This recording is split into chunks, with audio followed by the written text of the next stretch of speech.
anytime you're representing a specialized client, you need to have specialized knowledge.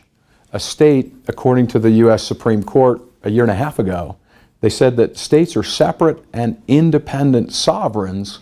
Sometimes they have to act like it. Well, what does that mean? And so it's critical that in our system, former Utah Supreme Court Justice Dallin Oaks said that federalism, this governing partnership, this balance between the states and the federal government, was one of the most unprecedented aspects of our Constitution. There was nothing like it before or since.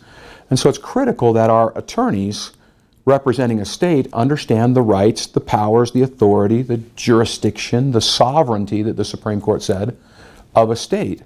That it's not a subordinate subdivision relationship, it's a governing partnership relationship. And so House Bill 120 simply creates a mechanism where attorneys that are employed by the state are take a course, online course, much like the ethics course that lawyers or that legislators have to take, to be up to date on the court opinions and the information that's out there on what that balance is, what the rights and the jurisdiction and the sovereignty of the states are. The typical constitutional law school education is there is a Constitution, we're not really going to read the Constitution, we're not going to look at the Federalist Papers, at least this is my experience and many lawyers that I've talked to, we're not going to go through why they did what they did, but we're going to jump to the cases that start to shift that balance.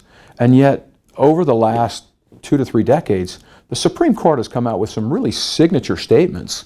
Justice Kennedy, Justice Ginsburg. Justice Ginsburg had an opinion 2 years ago that said a law that exceeds the power of the Constitution is no law at all.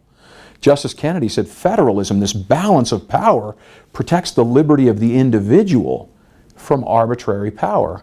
The Supreme Court a year and a half ago in the Affordable Care Act decision said the independent power of the states serves as a check on the power of the federal government.